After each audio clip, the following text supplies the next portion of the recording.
BNP is a perfect example of catch all party. তার ideological flexibility অনেক বেশি compare to Jamaat and left পার্টির থেকে। জামাতের জন্মই বাংলাদেশে না, ওটা পাকিস্তানের জন্ম। যিনি এই দলের প্রতিষ্ঠাতা তিনি পাকিস্তানের, এদেশের না। তাহলে যাদের জন্ম বাংলাদেশে না, যাদের আদর্শ বাংলাদেশের না, যাদের আদর্শিক গুরু বাঙালি না, এটা কি সার্বভৌমত্বের সাথে কন্ট্রাডিক্ট করে, কিংবা এটা রাজনৈতিক দল কিনা, রাষ্ট্র ধারণার সাথে সাংঘর্ষিক কিনা? বাংলাদেশে আসলে সত্যিকার অর্থে আইডিওলজিক্যাল পলিটিক্যাল পার্টি আপনি ডিফাইন করতে পারবেন এরকম কোনো পলিটিক্যাল পার্টি আছে কি না? এখানে একটা ইস্যু হয় যে আপনার যখন আইডিওলজি থাকে তখন আপনি অন্ধ বিশ্বাসী হয়ে যান। আপনার দল ভুল করলেও আপনি তাকে ডিফেন্ড করেন, আপনি কোয়েশ্চেন করেন না। এটা তো আপনার অ্যাক্টিভিটিসের মধ্যে বোঝাবেন। For instance Jamaat Islami, and যদি এইটা হয় যে হচ্ছে গিয়ে আমি মানে পাকিস্তানের জামাত ইসলামীর সাথে পুরো অংশেই সাবস্ক্রাইব করতেছি, তারা যেভাবে করতেছে, তারা যেভাবে চাচ্ছে আমি সেটাকেই সাবস্ক্রাইব করতেছি, আমার আসলে বাংলাদেশ কেন্দ্রিক কোনো ধরনের ভিশন নেই, কোনো ধরনের আইডিয়া নেই, এবং আমি হচ্ছে কি এখানে ডিফারেন্সিয়েটটা দেখাতে পারতেছি না, at that time it becomes difficult. জামাতে যে ফাইন্যান্সিয়াল মডেল, এরা যেহেতু ক্যাডার ভিত্তিক, এরা চাঁদা নেই, বিএনপি ব্যবসায়ীদের কাছ থেকে চাঁদা নেই, এনসিপি হয়তো দুটাই প্লাস করে, এক একটা দলের এক এক ধরনের ফাইন্যান্সিয়াল মডেল। এই ফাইন্যান্সিয়াল মডেলটাকে আপনি কিভাবে দেখেন এবং কোনটাকে আপনি বেটার মনে করেন, বা নতুন কোনো এক্ষেত্রে আপনার সুপারিশ আছে কিনা? যে আপনি একটা মিছিলের জন্য 10,000 লোক লাগবে, আপনি কোনো একটা জেলার বা উপজেলার কাউকে দায়িত্ব দিয়ে দিলেন, উনি ওই জেলার বা উপজেলার যারা ব্যবসায়ী আছেন তাদের কাছ থেকে চাঁদা নিলেন, সেটা দিয়ে উনি মানুষজন সংগ্রহ করলেন, সেটার একটা হিসাবে পার্টি ফান্ডে গেল, আপনার নিজের কাছে বড় অংশটা থাকলো। সো এটা হচ্ছে আপনার টাকা উপার্জনের একটা হাব। মানুষ কেন রাজনৈতিক দল গঠন করে? ধন্যবাদ। এখন একাডেমিক্যালি এই প্রশ্নের উত্তরটাও একটা পরিবর্তনের মধ্যে দিয়ে গেছে। পলিটিক্যাল সায়েন্সের গতিপথ যদি দেখেন, একটা সময় পর্যন্ত আমরা পলিটিক্সকে অনেক বেশি নর্মেটিভ একটা লেন্স থেকে দেখতাম, যে মানুষের উপকারের জন্য রাষ্ট্র গঠিত হয়, রাষ্ট্রের সরকার কাজ করবে এই জায়গা থেকে। তার একটা রিফ্লেকশন আপনি যদি দেখেন যে ইনিশিয়ালি যারা পলিটিক্যাল পার্টি নিয়ে কাজ করেছে তাদের মধ্যে সেটা একটা রিফ্লেকশন পড়েছে। যেমন আপনি যদি বার্কের ডেফিনেশন দেখেন পলিটিক্যাল পার্টির সাথে, সো বার্ক এসেনশিয়ালি পলিটিক্যাল পার্টির একটা মূল জায়গা যে কিছু like minded people will organize, একসাথে হবে। উদ্দেশ্যটা কি, দ্যাট ইজ দ্য কোয়েশ্চেন। এখন বার্কের জায়গা থেকে উদ্দেশ্যটা ছিল হচ্ছে গিয়ে মানুষের কল্যাণ সাধন করা, উদ্দেশ্যটা ছিল হচ্ছে গিয়ে মানুষের উপকার করা। আমরা যখন আস্তে আস্তে এই নর্মেটিভ জায়গা থেকে যখন আমরা আস্তে আস্তে বিহেভিয়ারাল পলিটিক্যাল সায়েন্সে ঢুকলাম, যে যখন মোর হচ্ছে বিহেভিয়ারাল অ্যাসপেক্টটা, যে মানুষ ভোট দেয় কেন ভোট দেয়, সরকার একটা সার্টেন ওয়েতে বিহেভ করে কেন বিহেভ করে, এই জায়গাগুলোতে যখন আমরা আসলাম, যখন ডেমোক্রেসির ইস্যুতেও সুম্পিটেরিয়ান একটা ভিউ যুক্ত হলো, তখন পলিটিক্যাল পার্টির ক্ষেত্রে কয়েকটা গুরুত্বপূর্ণ জিনিস চলে আসলো। এক, এটা একটা ইন্টারেস্ট রিপ্রেজেন্টেশনের টুল, যে এটা একটা মোবিলাইজ করার একটা টুল, কিছু লোক মোবিলাইজ করতেছে অ্যান্ড হচ্ছে গিয়ে তারা তাদের ইন্টারেস্টটাকে রিপ্রেজেন্ট করতেছে। অনেক সময় আমরা বলি যে সোসাইটাল যে ক্লিভেজ থাকে সেটার একটা রিফ্লেকশন, যে সোসাইটাল যে বিভিন্ন গ্রুপগুলো থাকে তারা তাদের ইন্টারেস্টগুলোকে রিপ্রেজেন্ট করার জন্য তারা হচ্ছে গিয়ে একসাথে হচ্ছে। সো তখন পলিটিক্যাল পার্টির ডেফিনেশনটা হচ্ছে গিয়ে আমরা এইভাবে, again mobilization important, group formation important, উদ্দেশ্যটা হচ্ছে গিয়ে আপনি আপনার কিছু কমন গোল আছে, আপনার কিছু কমন ইন্টারেস্ট আছে, সেই ইন্টারেস্টটাকে আপনি অ্যাচিভ করতে চান।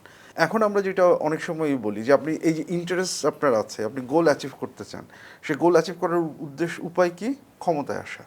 ক্ষমতায় আসার জন্য কি করতে হবে? যদি ডেমোক্রেটিক একটা সিস্টেম হয় তাহলে নির্বাচন করতে হবে, সেই নির্বাচনে জিততে হবে।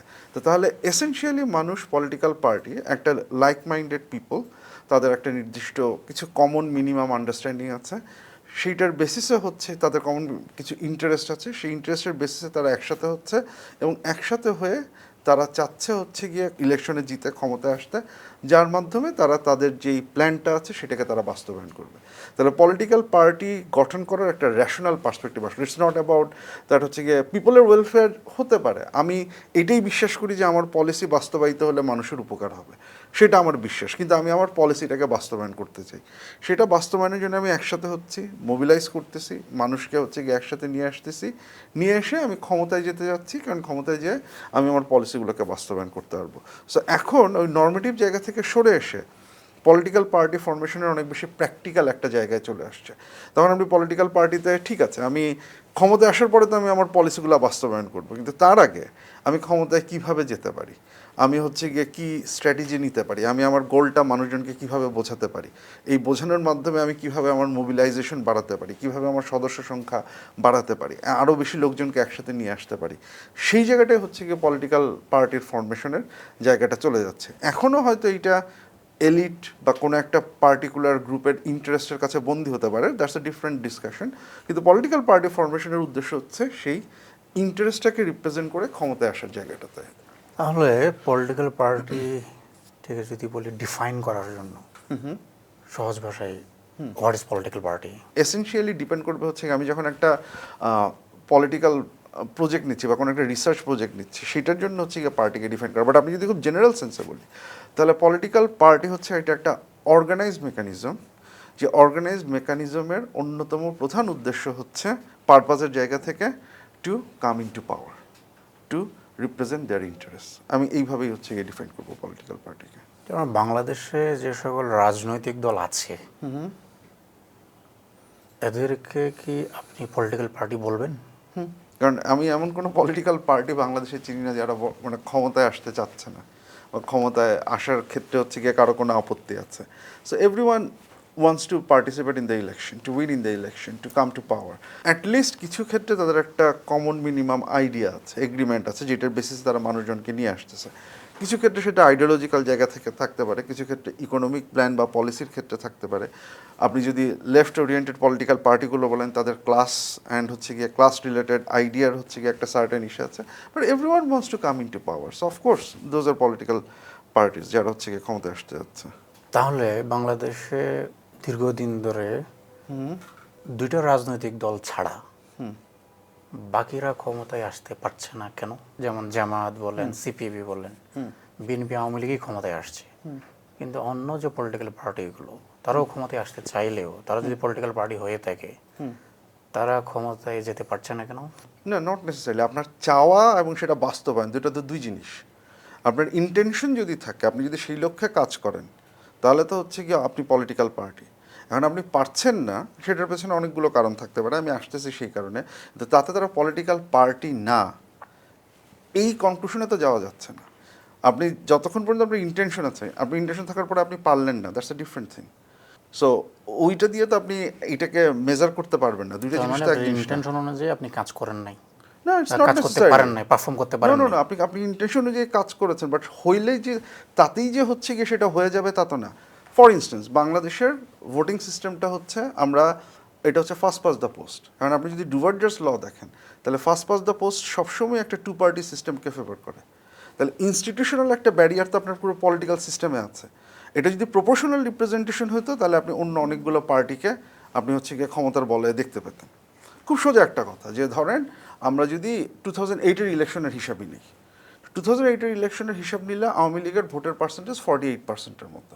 তাহলে আওয়ামী লীগের সিম্পল মেজরিটি হচ্ছে না, তাহলে আওয়ামী লীগকে হচ্ছে গিয়ে অন্য কোনো পলিটিক্যাল পার্টিগুলোকে তার সাথে নিতে হতো।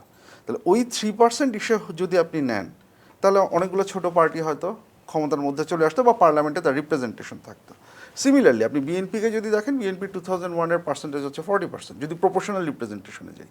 কিন্তু যেহেতু ফার্স্ট পাস দ্য পোস্ট আমাদের পলিটিক্যাল সিস্টেমটা, সো 40% হলেও আপনি 193টা সিট পেতে পারেন, 48% হলেও আপনি 230টা সিট পেতে পারেন। সো আপনার হচ্ছে গিয়ে ছোট পার্টি বা অন্যান্য যে পলিটিক্যাল পার্টিগুলো, তাদের যে ক্ষমতায় আসতে ইচ্ছা নেই তা না, কিন্তু এই একটা সিস্টেমেটিক ব্যারিয়ার তার জন্য হচ্ছে গিয়ে একটা রোল প্লে করতেছে। সো এসেনশিয়ালি আপনি যখন হচ্ছে গিয়ে চিন্তা করবেন, তাতে কিন্তু সে যে নন পলিটিক্যাল পার্টি হয়ে যাচ্ছে না, সিস্টেমেটিক একটা ব্যারিয়ার ক্ষমতায় না আসার ক্ষেত্রে একটা গুরুত্বপূর্ণ ভূমিকা পালন করছে। এর বাইরে অ্যাট দ্য সেম টাইম আমাদের পলিটিক্যাল সিস্টেমের যে আপনি আরপিও দেখেন, সে আরপিওর লয়ের এনফোর্সমেন্টের বিষয়টা, সেটা একটা ইম্পর্ট্যান্ট। পলিটিক্যাল পার্টির ফাইন্যান্স যেই মেকানিজমগুলো আছে সেগুলো একটা ইম্পর্ট্যান্ট। সো এই ধরনের কিছু স্ট্রাকচারাল ব্যারিয়ার্স এর সাথে যুক্ত হয় পলিটিক্যাল পার্টির মানুষজনের কাছে রিচ করার সার্থকতা বা হচ্ছে ব্যর্থতা, সেই জিনিসপত্রগুলো। সো এটা একটা কমপ্লিকেটেড মেকানিজম, যেটাকে হচ্ছে গিয়ে আপনাকে পুরো জিনিসটাকে একসাথে নিয়ে বিচার বিবেচনা করতে হবে। But again, that does not necessarily mean that এতে পলিটিক্যাল পার্টিগুলো নন পলিটিক্যাল পার্টি হয়ে যাচ্ছে। দুইটা প্রশ্ন, একটা হলো যে সিস্টেমেটিক ব্যারিয়ারের কথা আপনি বলছেন, সেটা আওয়ামী লীগ বিএনপির জন্য সিস্টেমেটিক ব্যারিয়ার না, তারা ক্ষমতায় যেতে পারছে ওই সিস্টেমেই। আপনি যেটাকে কমপ্লিকেটেড মেকানিজম বলছেন, কিন্তু অন্যরা যেতে পারছে না। একজনের জন্য যেটা সিস্টেমেটিক ব্যারিয়ার, সেটা আবার আরেকজনের জন্য না। কেন? দ্বিতীয়ত প্রশ্ন যেটা, সেটা হলো জামাত বলেন, সিপিবি বলেন, যারা এক্সট্রিম লেফট অথবা এক্সট্রিম রাইট, তারা বলে যে আমাদের উদ্দেশ্য মূলত ক্ষমতায় যাওয়া না, মূল উদ্দেশ্য। জামাত বলে যে আমাদের মূল উদ্দেশ্য হলো আখিরাত বা মানুষকে দাওয়াত দেওয়া বা সেই সমাজ সংস্কার। আমরা ক্ষমতায় যেতে না পারলে অসুবিধা নেই, আমরা থেমে থাকবো না। ওনারা অনেকটা রেভলিউশনে বিলিভ করে, নট লিবারাল ডেমোক্রেটিক পার্টি। তারা নিজেরাই বলে যে ক্ষমতায় যাওয়াটা আমাদের মূল উদ্দেশ্য না, যারা নিজেরা দাবি করে এটা।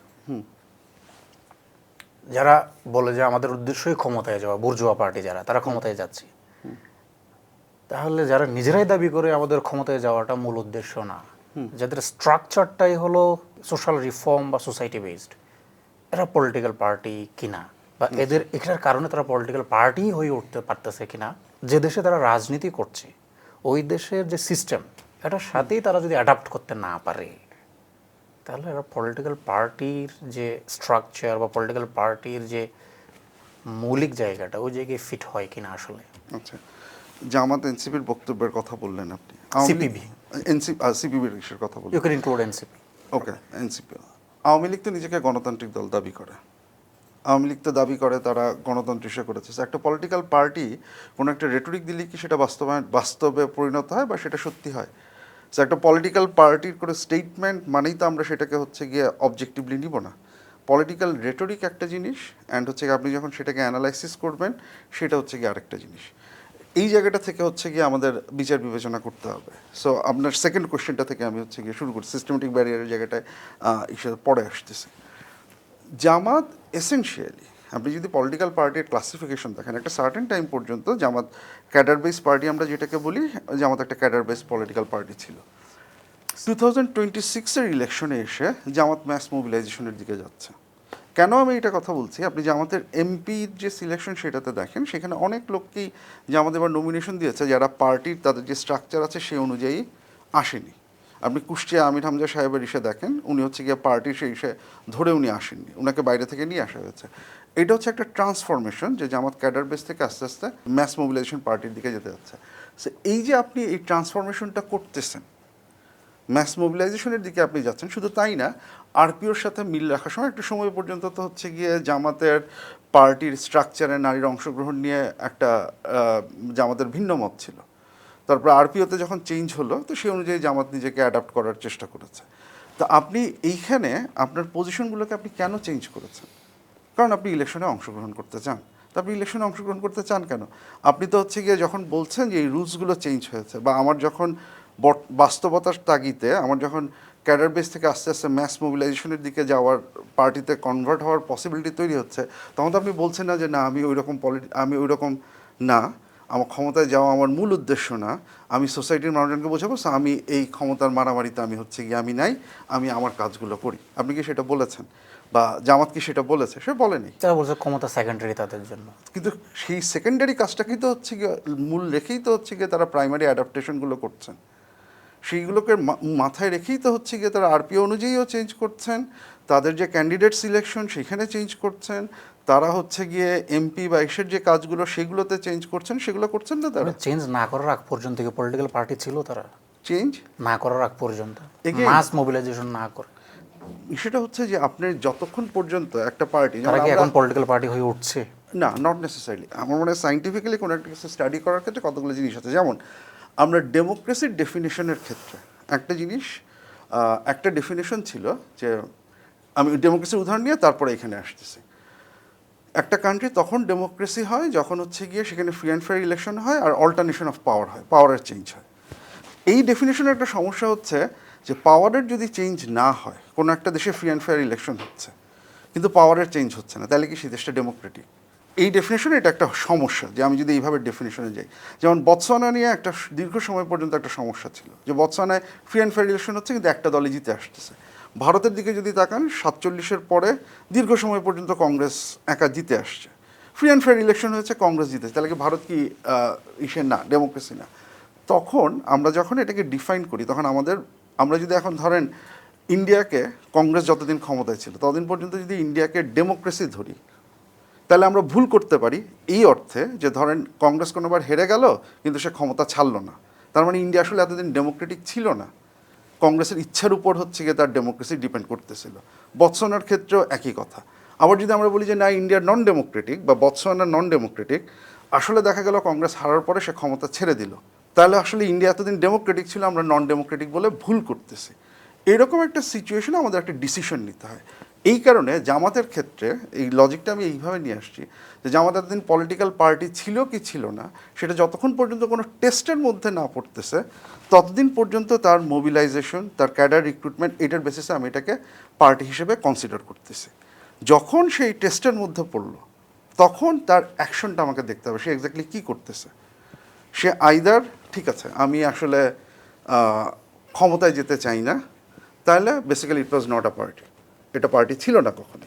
কিন্তু যেহেতু সে এই পদক্ষেপটা নেয়নি, আমি তো আসলে বলতে পারছি না, কারণ জামাত নিজেকে অ্যাডাপ্ট করে নিচ্ছে। আপনি যদি কেন্দ্রীয় নেতৃবৃন্দের কথাবার্তা শোনেন, অনেক ক্ষেত্রে তো তারা খুব স্পষ্টই বলছেন যে তারা একটা ডেমোক্রেটিক প্রসেসে পার্টিসিপেট করতে চান, সেই প্রসেসে পার্টিসিপেট করে তারপরে তারা তাদের আদর্শ ওই অনুযায়ী হচ্ছে গিয়ে কাজগুলো করবেন। আপনি যদি ওইভাবে দেখেন তাহলে তো সে ইলেকশনে পার্টিসিপেশন, ইলেকটোরাল প্রসেস, এটাকে তো শুধু অ্যাকসেপ্ট করে নিয়েছে। এবং এইটা তো শুধুমাত্র এইটা আগে না, এর আগে থেকেও তো হচ্ছে গিয়ে তারা সেটাকে অ্যাকসেপ্ট করে নিয়েছে। সেই জায়গা থেকে তো of course it's a political party. এবার আসি সিস্টেমেটিক ব্যারিয়ারের question. You are right in a sense that systematic barrier যেটা থাকে সেটা সকল পলিটিক্যাল পার্টিকে সমানভাবে এফেক্ট করে না। এই কারণে উই নিড টু আন্ডারস্ট্যান্ড প্রত্যেকটা পলিটিক্যাল পার্টির স্ট্রাকচার তো ডিফারেন্ট হয়। যেটা আমি বললাম যে আমি যদি পলিটিক্যাল পার্টির ক্যাটাগরাইজেশনে যাই, আমাদের কিছু পলিটিক্যাল পার্টিকে আমরা ক্যাডার বেসড বলি, কিছু পলিটিক্যাল পার্টিকে আমরা বলি ম্যাস মোবিলাইজেশন পার্টি, কিছু পলিটিক্যাল পার্টিকে আমরা বলি ক্যাচল পার্টি। মানে তারা BNP is a perfect example of catch all party. তার আইডিওলজিক্যাল ফ্লেক্সিবিলিটি অনেক বেশি compare to Jamaat and left পার্টির থেকে। তো সে যে কোনো আইডিওলজিক্যাল বেসিস থেকে লোকজন নিয়ে এসে সে হচ্ছে গিয়ে একটা কমন আন্ডারস্ট্যান্ডিং, মেবি বাংলাদেশি জাতীয়তাবাদ হতে পারে বা ইকোনমিক লিবারালাইজেশন হতে পারে, এরকম একটা কোনো একটা কিছুর বেসিসে সে হচ্ছে গিয়ে তার দল গঠন করে, এগুলোকে বলি আমরা ক্যাচল পার্টি। সো এই যে পার্টির স্ট্রাকচারের পার্টির ইন্টারনাল স্ট্রাকচারের যে ডিফারেন্স, পার্টির লিডারশিপ ক্যাপাসিটির যে কোয়েশ্চেন, এই অনুযায়ী যে স্ট্রাকচারাল ব্যারিয়ারগুলোর কথা আমি বলছি, সেই স্ট্রাকচারাল ব্যারিয়ারটাকে একটা পলিটিক্যাল পার্টি এক একভাবে অ্যাড্রেস করতে পারে। এইটা হচ্ছে গিয়ে তার ইন্টারনাল ক্যাপাসিটির কোয়েশ্চেন। কিন্তু তাতে স্ট্রাকচারাল যে ব্যারিয়ারগুলোর কথা বলছি সেগুলো কিন্তু অদৃশ্য হয়ে যাচ্ছে না, বাট সেগুলো কিন্তু মানে ডিসঅ্যাপিয়ার হয়ে যাচ্ছে না। সো এইখানে এসে যায় হচ্ছে গিয়ে পার্টির ইন্টারনাল ক্যাপাসিটির কোয়েশ্চেন, যে এই স্ট্রাকচারটাকে আপনি কত ভালোভাবে ইউটিলাইজ করতে পারতেছেন, অথবা এই স্ট্রাকচারটা আপনাকে কতখানি ক্ষতিগ্রস্ত করছে। So as a result of that আপনার এই ভেরিয়েশনটা আসে। যেমন ধরেন জামাতের কথাতে যদি আবার আসে, 2001-এ সে তো জোটে চলে আসলো, বিএনপির সাথে 4 দলীয় জোটে চলে আসলো। এবং দেখেন এর ফলে কিন্তু এই যে এই স্ট্রাকচারাল ব্যারিয়ারে সে ক্ষমতার অংশ হতে না পারা, এই প্রবলেমটাকে কিন্তু সে সলভ করলো। কারণ এগেইন যেহেতু ভোট আবারও 2 ভাগ হয়ে যাচ্ছে, একটা আওয়ামী লীগ আর একটা হচ্ছে 4 দলীয় জোট। So as a result of that সে কিন্তু এই স্ট্রাকচারাল ব্যারিয়ারটাকে ইসে করে সে ক্ষমতার অংশ হতে পারলো। আবার 2008-এ আসেন, আপনি যখন হচ্ছে গিয়ে মহাজোটের কথা দেখতেছেন, আমরা জাসদের কথা বলি বা 11 দলীয় জোট ছিল যেটা বামের, সে সিগনিফিকেন্ট স্ট্রাকচারাল ব্যারিয়ারের মধ্যে ছিল।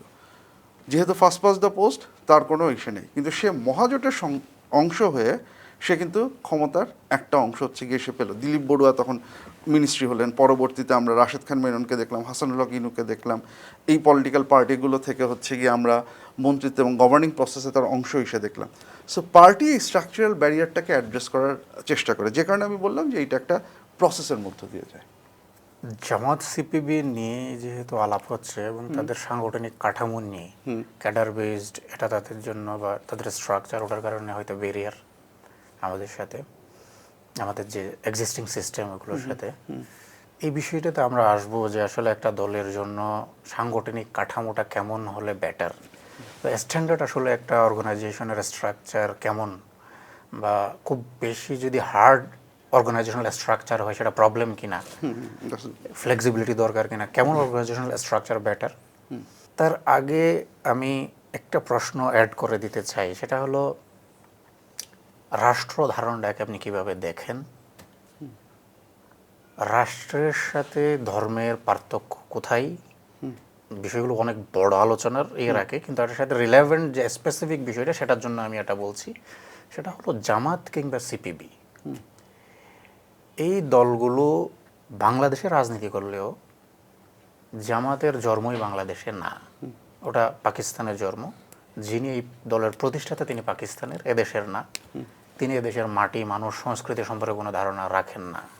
এদেশে ছিলেন না উনি, এদেশের মাটির সাথে ধারণা হয়তো রাখতে পারেন দূর থেকে। সিপিবি সেম, তারা যে কার্ল মার্কস কিংবা লেনিন কিংবা যাদের ছবি তাদের অফিসে পাওয়া যায়, তারা এই বাংলাদেশের না। এই যে একটা বিদেশি দল, এমএলএম কোম্পানির শাখার মতো আন্তর্জাতিক সংগঠন টাইপের,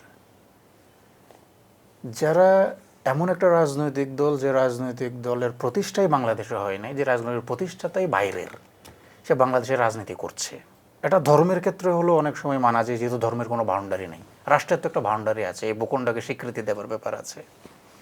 এখন যদি ধরেন জামাত কিংবা সিপিবি ক্ষমতায় যায়, এদেশের মুড়ে মুড়ে হয়তো মওদুদি এবং লেনিনের ছবি ঝুলবে কিনা, যারা এদেশের হয়তো লেনিন কিংবা কার্ল মার্কস বাংলাদেশ পায়ও নাই, দেখেও নাই তারা, কিন্তু তাদের ছবি কিংবা তাদের আদর্শ নিয়ে এদেশে রাজনীতি করছে, যেটার এগেনিস্টে গিয়ে তরুণরা বাংলাদেশপন্থী রাজনীতির কথা বলছে। তাহলে যাদের জন্ম বাংলাদেশে না, যাদের আদর্শ বাংলাদেশের না, যাদের আদর্শিক গুরু বাঙালি না, এটা কি সার্বভৌমত্বের সাথে কন্ট্রাডিক্ট করে, কিংবা এটা রাজনৈতিক দল কিনা, রাষ্ট্র ধারণার সাথে সাংঘর্ষিক কিনা এই দলগুলো? না, আমি আপনার বক্তব্যের সাথে একমত না। আমি কেন না, আমি সেটা বলছি যে আপনি মানে রাষ্ট্রের বাউন্ডারি এবং আইডিওলজির বাউন্ডারি, এটা একটু ক্লিয়ার করি আমি। বাংলাদেশের অনেকগুলো দল লিবারাল ডেমোক্রেটিক ফরম্যাটে বিশ্বাস করে, বা লিবারালিজমকে অ্যাজ এ আইডিয়া হিসেবে গ্রহণ করে। এখন লিবারালিজমের অ্যাজ অ্যান আইডিয়া, এটার বিস্তার বা এটার যদি দেখেন, তো এটা তো বাংলাদেশ থেকে আসেনি। লিবারাল ডেমোক্রেসির যে আইডিয়াটা, সেটাও হচ্ছে গিয়ে বাংলাদেশ থেকে আসেনি। আইডিয়ার কোনো বাউন্ডারি নেই। ইটস নট দ্যাট হচ্ছে গিয়ে মানে কমিউনিজম বা হচ্ছে গিয়ে আপনি মানে কার্ল মার্কসের তত্ত্বকে আপনি বিশ্বাস করেন, বা কার্ল মার্কসের তত্ত্বের ভিত্তিতে হচ্ছে গিয়ে আপনি এটাকে করতে চান, as a result of that সেটা জার্মান হয়ে যাচ্ছে। It's not necessarily that. আপনি হচ্ছে গিয়ে লেনিনিস্ট কোনো একটা স্ট্রাকচার গড়ে তুলতে যাচ্ছেন, that makes you Russian. I don't think so. কারণ এইখানে যেটা হয়, এই আইডিওলজিটার তো একটা ব্রডার পার্সপেক্টিভ আছে। আমার মনে হচ্ছে এই ব্রডার পার্সপেক্টিভ আমরা মিস করছি। Liberalism it's more about individual rights, and individual রাইটসের যে কোয়েশ্চেন, সেই রাইটসের কোয়েশ্চেন তো হচ্ছে গিয়ে আপনি রাষ্ট্রভেদে অফকোর্স ইন্ডিভিজুয়াল রাইটসের মাত্রাটা নিয়ে আপনি তর্ক করেন। আমরা যে কারণে হচ্ছে আমেরিকায় ইন্ডিভিজুয়াল রাইটসকে যেভাবে দেখা হয়, স্ক্যান্ডিনেভিয়ান কান্ট্রিগুলো ইন্ডিভিজুয়াল রাইটসকে হয়তো সেইভাবে দেখে না। একইভাবে হচ্ছে কি ইউরোপিয়ান অনেকগুলো কান্ট্রি ইন্ডিভিজুয়াল রাইটসের মাত্রাটাকে সেইভাবে দেখেন। আপনি সেই মাত্রা নিয়ে তর্ক করতে পারেন, কিন্তু ইন্ডিভিজুয়ালের রাইটসে স্টেট কতখানি একটা সার্টেন লেভেল পর্যন্ত রলসিয়ান আইডিয়া থেকে যদি আসে, এটা ওয়েলস অফ ইগনোরেন্সের মধ্যে থেকে স্টেটকে মানুষের জীবন, মানুষের মত প্রকাশের অধিকার, এইগুলা রক্ষা করতে হবে, এইগুলা স্টেট হচ্ছে গিয়ে কেড়ে নিতে পারবে না। This is an idea, and that idea can be transformed in any context. আপনি হচ্ছে গিয়ে সিমিলারলি ক্যাপিটালিজম এবং ক্যাপিটালিজমের বিস্তার, ক্যাপিটালিজমের উইকনেস, সেটাকে কীভাবে অ্যাড্রেস করা যায়, দ্যাটস অ্যান আইডিয়া। সেটাকে আপনি অ্যাডাপ্ট করতে পারেন হচ্ছে কি একটা কান্ট্রির পার্সপেক্টিভে, but believing in that idea, এটা নিয়ে আমাদের মানে আমি এই আইডিয়াতে সাবস্ক্রাইব করতে নাও পারি, that's a different thing.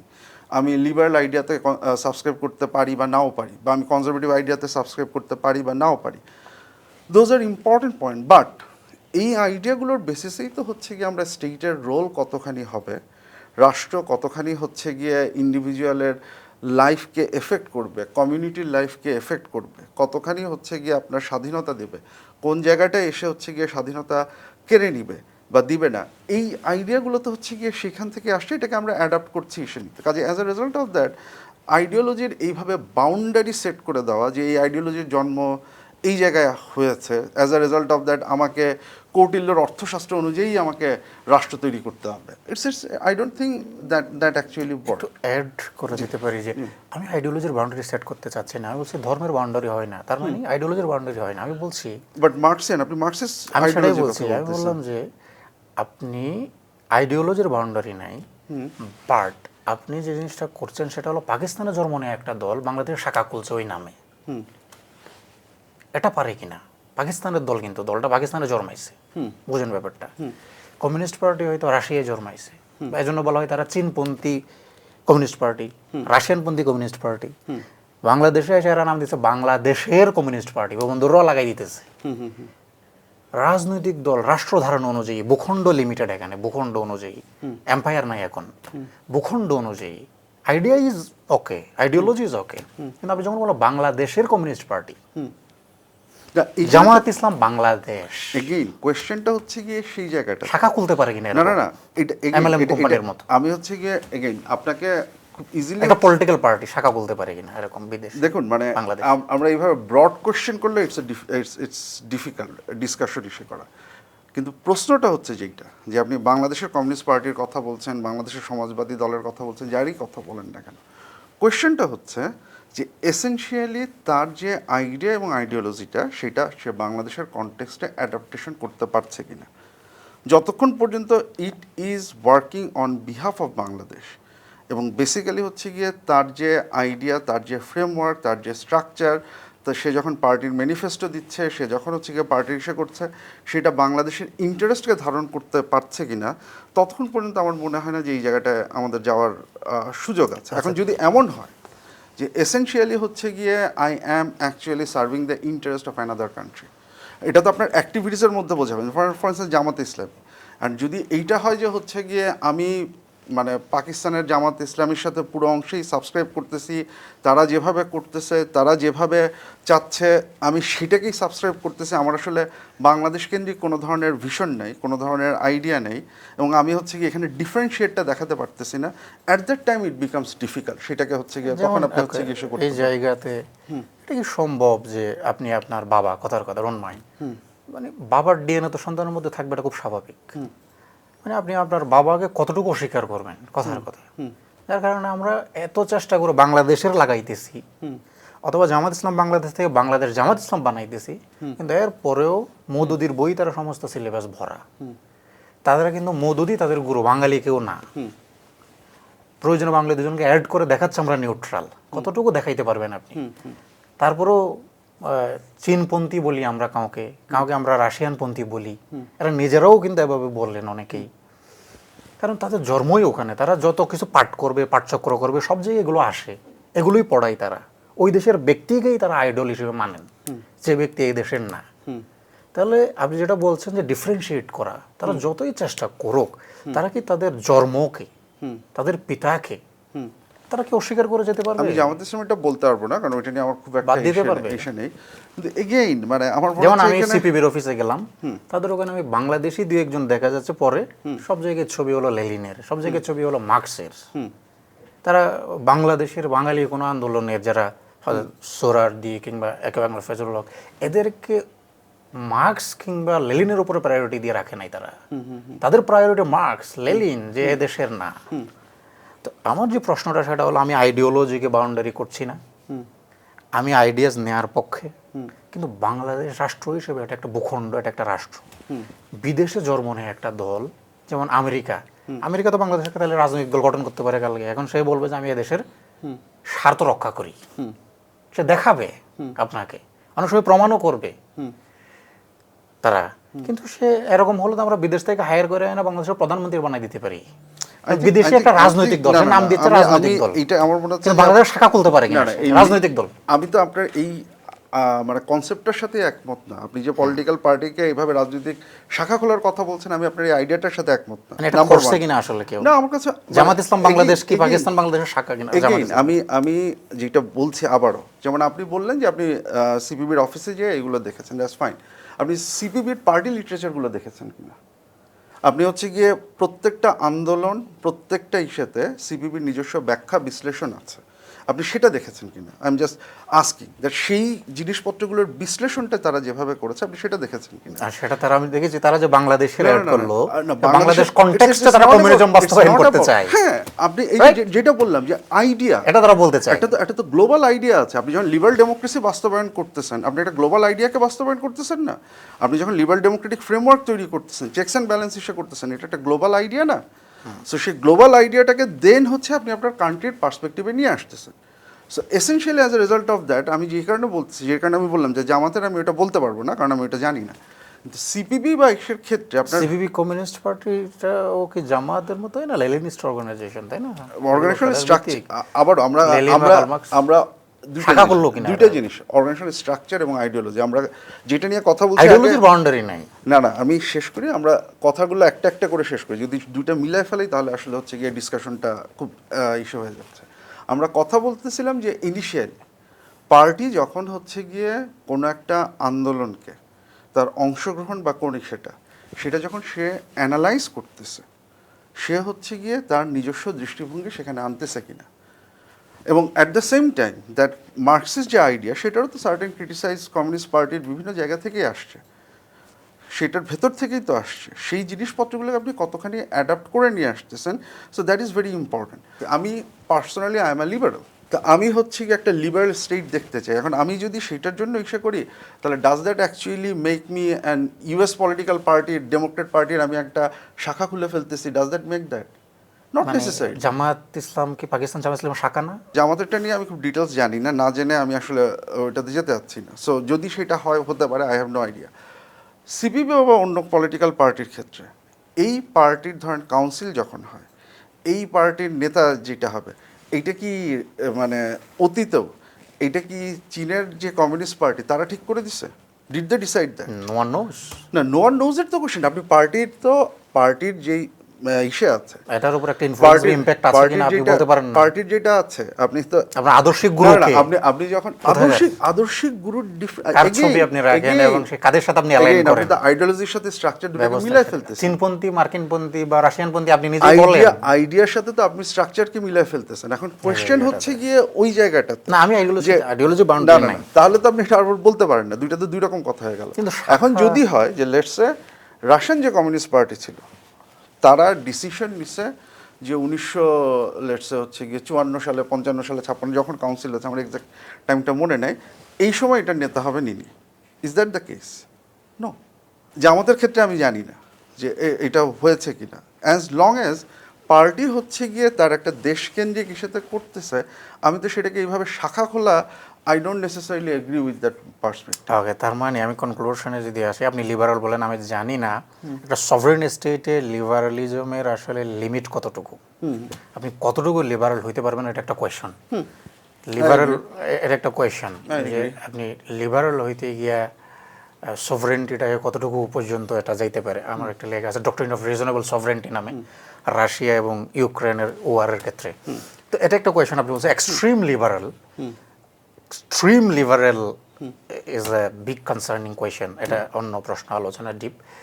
But conclusion কি এটা যে তার মানে যদি বিদেশে বা বিনদেশেও যদি একটা রাজনৈতিক দলের জন্ম হয়, সে যদি বাংলাদেশের মানুষ নিয়ে, বাংলাদেশে যদি তার প্রেরণাই, ধরে নিলাম আইডিওলজি, বিনদেশে জন্ম নিয়ে একটা রাজনৈতিক দল যদি বাংলাদেশে যদি ওই একই আদর্শে একটা যদি ওরকম ফরমেশনে স্ট্রাকচার যদি একটা পার্টি খুলে, ইজ ফাইন।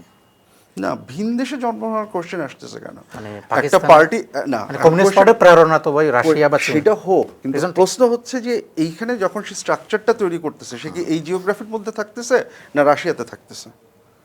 তার সমস্ত কিছু রাশিয়ার, সে ব্যক্তি ফিজিক্যালি আপনি আইডিয়ার সাথে স্ট্রাকচার মিলাবেন না। 1917 পরে, মানে আমরা তো মোজাফর আহমেদ অ্যান্ড দেন হচ্ছে কমিউনিস্ট পার্টির যে স্ট্রাকচার এবং পরবর্তীতে সাথে যে স্ট্রাকচারটা গঠিত, সেটা কি এইখানে ছিল না রাশিয়াতে ছিল? এই যে এখানে যে তাহলে স্ট্রাকচারটা বলছেন আপনি, এখানে তো সবকিছু তার ওই স্ট্রাকচারটাই, ওই মানে আপনার অ্যাক্টিভিটিসটা সব ওই যে ফিজিক্যালটা বলতেছি আমি, আইডিওলজি না। তার যে কার্যক্রম সমস্ত ওটার আদলেই, কার্ল মার্কসের ফর্ম আপনি সেই আইডিয়াটাকে নিয়ে, এগেইন আমি যেটা বলতেছি, look at the মানে party এটা শাখা literature. না, আপনি বলতেছেন না, শাখা না, look at the party literature, look at their adaptation, সেই জায়গাটা। আচ্ছা, আমরা সেকেন্ড পার্টটাতে যদি বলি যে অর্গানাইজেশনাল যে স্ট্রাকচার, যেটা নিয়ে আমরা ইয়েতে আসতে চাচ্ছিলাম, যে যেটা একটা ব্যারিয়ার হয়ে যাচ্ছে দীর্ঘদিন জামায়াত ইসলাম কিংবা সিপিবি ক্ষমতায় আসতে না পারার ক্ষেত্রে সিস্টেমেটিক ব্যারিয়ার। অর্গানাইজেশনাল স্ট্রাকচারটা জামাত বলেন, সিপিবি বলেন, যারা ক্যাডার ভিত্তিক দল, মাস মোবিলাইজেশন না করা, এদের যে অর্গানাইজেশনাল স্ট্রাকচারটা, এটা কি ক্ষমতায় যাওয়ার জন্য একটা প্রবলেমেটিক কিনা, এবং কেমন ধরনের সাংগঠনিক কাঠামোকে আপনি প্রেফার করেন? বিএনপির সাংগঠনিক কাঠামো কি ওকে, বা আওয়ামী লীগের সাংগঠনিক কাঠামো? That's a very good question. In a sense yes, আপনার ক্যাডার বেসড একটা পলিটিক্যাল পার্টির পক্ষে ডেমোক্রেটিক একটা সিস্টেমে ক্ষমতায় আসাটা is a very difficult thing. কেন ডিফিকাল্ট থিং? কারণ আপনি মানে ক্যাডার বেস সেটা তো খুব একটা স্ট্রং লেনিনিস্ট স্ট্রাকচার থাকে, একটা খুব মানে পিওর আইডিওলজিক্যাল একটা ট্রেনিং থাকে। আপনি যেটা বলছিলেন যে এই বইগুলো পড়তে হবে, এই সে Syllabus. পড়তে হবে, একটা সিলেবাস আছে, সেই সিলেবাস ফুলফিল করে হচ্ছে গিয়ে তারপরে আপনাকে সামনে আগাতে হবে, এরকম একটা খুব স্ট্রং থাকে। As a result of that আপনি যে একটা ম্যাস অ্যাপিল তৈরি করবেন আপনার পলিটিক্যাল পার্টির, সেই ম্যাস অ্যাপিলটা তো আপনি তৈরি করাটা ডিফিকাল্ট। আর যেহেতু আপনি একটা ডেমোক্রেটিক পলিটিক্সে পার্টিসিপেট করতেছেন, সো আপনার আইডিয়া তারপরে হচ্ছে আপনার স্ট্রাকচার, এইটার দুইটা কাহিনী হয়। একটা সিক্রেসি চলে আসে, মানে যেমন এসেন্সিয়ালি জামাতের ক্ষেত্রে, যেহেতু জামাত বরাবরই সেক্ষেত্রে বলতেছে যে দেশে দ্যাট আমরা খুবই ডেমোক্রেটিক ওয়েতে কাজ করি, মানে আমরা যে তাদের যে সেন্ট্রাল কমিটি যেইটা সেটাতে ডেমোক্রেটিকের সাথে কাজ করে। বাট আই ডোন্ট নো আপনি জানেন কি না, but I think both of us we have no idea that internally ওই পুরো জিনিসটা আসলে এক্স্যাক্টলি কীভাবে কাজ করে। যে নামগুলো নিয়ে তারা হচ্ছে গিয়ে ভোটের দেন ডিসিশন নেন, ওই যে রুকন ভাইয়ের সাথে, সেই নামগুলো আসলে কোন প্রসেসে আসতেছে এটা আমার কাছে পার্সোনালি খুব বেশি ক্লিয়ার না, পাবলিকলি ক্লিয়ার না। As a result of that এটার যে একটা ম্যাস আপিল বা ম্যাস পিপল থেকে তার ছড়ায় যাওয়া, সেটা একটা প্রবলেম তৈরি হচ্ছে। এবং এটার রিফ্লেকশনটা পড়তেছে হচ্ছে ইলেকশনে এসে। যেমন আমি জানি যে আপনার সদস্য সংখ্যা কীরকম, কিন্তু আপনার সাপোর্টার এবং হচ্ছে গিয়ে আপনার বাকি যে সমর্থক যারা বা যে ভোটার, সে তো সবসময় হচ্ছে গিয়ে আইডিওলজি দেখে ভোট দিবে না, তার তো আরও অনেক কিছু ডিমান্ড থাকে, তার আরও অনেক কিছু ইস্যু থাকে, সেটা আপনি কতখানি হচ্ছে গিয়ে ফুলফিল করতে পারতেছেন, বা ফুলফিল করার চেয়েও বড় কোয়েশ্চেন আপনি সে পর্যন্ত রিচ করতে পারতেছেন কিনা, দ্যাট বিকামস আ কনসার্ন। ওই জায়গা থেকে ম্যাস মোবিলাইজেশন যে পার্টিগুলো, সেইটা একটা সুবিধা ফেস করে, কিন্তু ওদের অসুবিধা হচ্ছে কি আবার আরেক জায়গায়। যেহেতু মানে আপনার ক্যাডার বেস পার্টির ডিসিপ্লিন প্রচণ্ড স্ট্রং, ইলেকশনের সময় বা ইসের সময় পার্টি যে ডিসিশনটা নিচ্ছে সেটাকে সবাই ফলো করতেছে। আপনি এই ইলেকশনেও দেখেন, যদি আপনি ওই যে স্বতন্ত্র প্রার্থী দাঁড়ানোর ব্যাপারটা দেখেন, জামাতের খুব সম্ভবত একজন বা দুইজন, and probably historically this the first time বা সেকেন্ড টাইম, আমার এখন মনে পড়তেছে না যে জামাতে এরকম একটা ঘটনা ঘটছে, বা মেবি ঘটে নেই, এটা ইন্টেনশনালি হয়েছে, সেটাও হতে পারে, we don't necessarily know. So ওই জায়গাটায় বাট বিএনপির ক্ষেত্রে এটা তো একটা সিগনিফিক্যান্ট সমস্যা। আপনি যদি অনেকগুলো আসনে, আপনি বাগেরহাট দেখেন, তারপর হচ্ছে খুলনায় দেখেন, অনেকগুলো আসনে বিএনপির হারার একটা বড় কারণ কিন্তু হচ্ছে এই স্বতন্ত্র প্রার্থীর ভোটগুলো। সো একদিকে হচ্ছে গিয়ে সে মানুষের কাছে রিচ করার পসিবিলিটি বেশি, যেহেতু সে সবাইকে, আমি আপনি আমরা সবাই কিন্তু বিএনপি বা আওয়ামী লীগ এখনও হয়তো সদস্য হওয়ার জন্য উপযুক্ত। আপনি ফর্ম ফিল আপ করবেন, আপনি নিয়মিত চাঁদা দিবেন, তারপরে হচ্ছে পার্টির যে সেটার মধ্যে যাবেন, কিন্তু বাকিগুলোর ক্ষেত্রে কিন্তু জিনিসটা ওই রকম ডিফিকাল্ট না। সো আমার কাছে যেটা মনে হয় যে অ্যাজ আ ডেমোক্রেটিক পলিটিক্যাল প্রসেসে এই ম্যাস মোবিলাইজেশন পার্টিগুলো একটা সার্টেন অ্যাডভান্টেজ ভোগ করে। এবং খুব সম্ভবত কিছুদিন আগে সমকালে একটা খুব ইন্টারেস্টিং, খুব চমৎকার একটা রিপোর্ট আসছিল যে জামাতের ডিফিকাল্টিস নিয়ে, যে এই ইলেকশনের পরে যে কথাটা আমরা শুরুতে যেটা নিয়ে আমরা কথা বলছিলাম, যে জামাত যেহেতু ক্যাডার বেস থেকে আস্তে আস্তে ম্যাসেজ ট্রান্সফার হওয়ার একটা ইস্যুর মধ্যে যাচ্ছে, যার ফলে দেখা যাচ্ছে জামাত এখন একটু ডিফিকাল্টিজের মধ্যে এসে পড়তেছে। যেহেতু মানে ইলেকশন, শুধু তো ইলেকশন না, এটা তো হচ্ছে গিয়ে আপনি যদি দেখেন ইন্টারনালি জামাতের মধ্যে কিন্তু বেশ কিছু কনফ্লিক্ট আপনার চোখে, আমি জানি না পড়েছে কিনা, যেমন জামাত একদিকে বলছে আমরা লিবারাল ডেমোক্রেটিক একটা পার্টি হতে চাই। সো এখন সেই জায়গায় এসে জামাত আসলে কোন অংশটা চাচ্ছে, জামাতের লিডারশিপের কোন অংশটা করছে, তাদের আদর্শে কন্ট্রাডিক্ট করছে। 71 এর কোয়েশ্চেনে একজন আরেকজনকে ক্রমাগত কন্ট্রাডিক্ট করে যাচ্ছেন, নারী প্রশ্নে একজন আরেকজনকে ক্রমাগত কন্ট্রাডিক্ট করে যাচ্ছেন। এইটা হয়েছে হচ্ছে গিয়ে যেহেতু তারা ক্যাডার পার্টি, সেখান থেকে ম্যাসে কনভার্ট করার চেষ্টা করতেছে as a result of the different ভয়েসগুলো, এবং জামাত এই কোয়েশ্চেনটা অ্যাড্রেস করতে পারতেছে না। বিএনপির দিকে বা আওয়ামী লীগের দিকে আপনি যদি খেয়াল করে দেখেন, এরকম ডিফারেন্ট ভয়েস থাকা কিন্তু খুব অস্বাভাবিক না।